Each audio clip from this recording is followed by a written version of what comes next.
السلام عليكم ورحمة الله وبركاته. إن الحمد لله وحده والصلاة والسلام على من لا نبي بعده. أما بعد فأعوذ بالله من الشيطان الرجيم. بسم الله الرحمن الرحيم. واتقوا الله الذي تساءلون به والأرحام إن الله كان عليكم رقيبا. وقال النبي صلى الله عليه وسلم عن أبي هريرة رضي الله عنه قال عن النبي صلى الله عليه وسلم قال من كان يؤمن بالله واليوم الآخر فليصل رحمه. উপস্থিত চলমান সভার যোগ্যতম সভাপতি মহাশয় ও বিচারক মণ্ডলী, মঞ্চ উপবিষ্ট বিশিষ্ট গণেরা ও আমার সম্মুখে বসে থাকা অত্র মাদ্রাসার ভাই ও বোনেরা, আজকে আমার আলোচ্য বিষয় ইসলামে আত্মীয়তার বিধান। সম্মানীয় উপস্থিতি, আমাদের সর্বপ্রথম জানতে হবে আত্মীয় কাকে বলা হয়। আত্মার সাথে সম্পর্কিত ব্যক্তিকে আত্মীয় বলা হয়। আত্মীয়তা সাধারণত রক্ত কিংবা বংশ এবং বৈবাহিক সূত্রে সৃষ্ট সম্পর্ককে বলা হয়। আল্লাহর একটি গুণবাচক নাম রহমান। এই শব্দটি রিহমুন ধাতু হতে উৎপত্তি, যার অর্থ আত্মীয়তা। এই ব্যাপারে দুইটি পক্ষ রয়েছে, এক পিতার পক্ষ, দুই মাতার পক্ষ। সম্মানীয় উপস্থিতি, উল্লেখিত বিষয়ে তিনটি পয়েন্ট নিয়ে আলোচনা হবে। নাম্বার 1, ইসলামে আত্মীয়তার বন্ধন রক্ষা করা। নাম্বার 2, আত্মীয়তার বন্ধন রক্ষা করার উপকারিতা। নাম্বার 3, আত্মীয়তার বন্ধন ছিন্ন করার ভয়াবহতা। সম্মানীয় উপস্থিতি, ইসলামে আত্মীয়তার বন্ধন রক্ষা করার বিধান হলো ফরজ। যেমন নামাজ রোজা ফরজ, স্বেচ্ছায় ত্যাগ করলে কাবিরা গুনাহ হয়, অনুরূপভাবে আত্মীয়তার বন্ধন ছিন্ন করা কাবিরা গুনাহ। এই মর্মে মহান আল্লাহ তাআলা বলেন, ওয়াত্তাকুল্লাহাল্লাযী তাসাআলুনা বিহি ওয়াল আরহাম ইন্নাল্লাহা কানা আলাইকুম রাকিবা। তোমরা সেই আল্লাহকে ভয় করো যার নিকটে তোমরা পরস্পরের নিকটে হক চেয়ে থাকো এবং আত্মীয়তার সম্পর্ক ছিন্ন করাকে ভয় করো। নিশ্চয় মহান আল্লাহ তাআলা তোমাদের উপর তীক্ষ্ণ দৃষ্টি রাখেন। উল্লেখিত আয়াতে মহান আল্লাহ তাআলা আত্মীয়তার বন্ধন রক্ষা করার ব্যাপারে কঠোর হুঁশিয়ারি দিয়ে বলেছেন। এই মর্মে মহান আল্লাহ তাআলা অন্য আয়াতে আরো বলেন, ওয়াবিল ওয়ালিদাইনি ইহসানা ওয়া যিল কুরবা ওয়াল ইয়াতামা ওয়াল মাসাকিন ওয়া কুলু লিন-নাসি হুসনা। মাতা পিতা আত্মীয় স্বজন বৃত্তিহীন ও দরিদ্রের প্রতি সৎ ব্যবহার করবে এবং মানুষের সাথে সদালাপ করবে। সম্মানীয় উপস্থিতি, শুধু তাই নয়, রাসূল সাল্লাল্লাহু আলাইহি ওয়াসাল্লাম আত্মীয়তার বন্ধন রক্ষা করার ব্যাপারে কঠোর হুঁশিয়ারি দিয়ে বলেছেন, ক্বালা মান কানা ইউমিনু বিল্লাহি ওয়াল ইয়াউমিল আখির ফালিয়াসিল রাহিমাহু। যে ব্যক্তি আল্লাহ ও পরকালে বিশ্বাসী, সে যেন নিজ আত্মীয়তার বন্ধন রক্ষা করে। সম্মানীয় উপস্থিতি, এবার চলুন আত্মীয়তার বন্ধন রক্ষা করার উপকারিতা।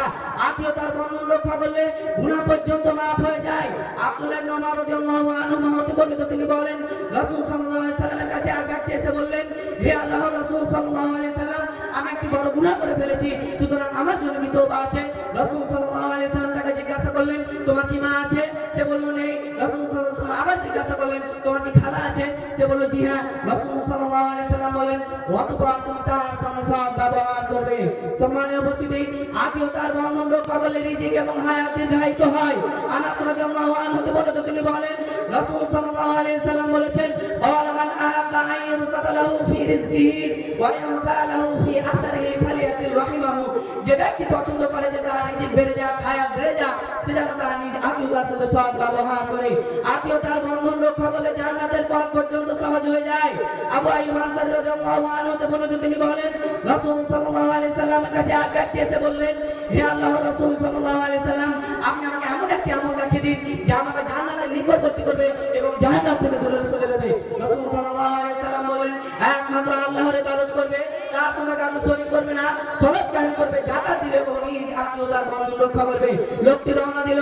রাসূল সাল্লাল্লাহু আলাইহি সাল্লাম সেই লোকটিকে উদ্দেশ্য করে বললেন, সে যদি আমার আদিষ্ট বিষয়গুলো আঁকড়ে ধরে রাখে তাহলে সে জান্নাতে যাবে।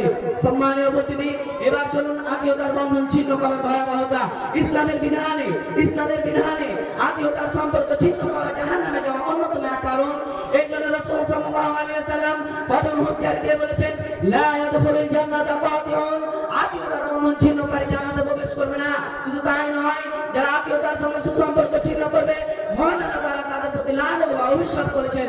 মা আমারাল্লাহু বিহি আন ইউসালা ওয়া ইফসিদুনা ফিল আরদি উলাইকা হুমুল লাআনাতু ওয়া লাহুম সুউদ দার।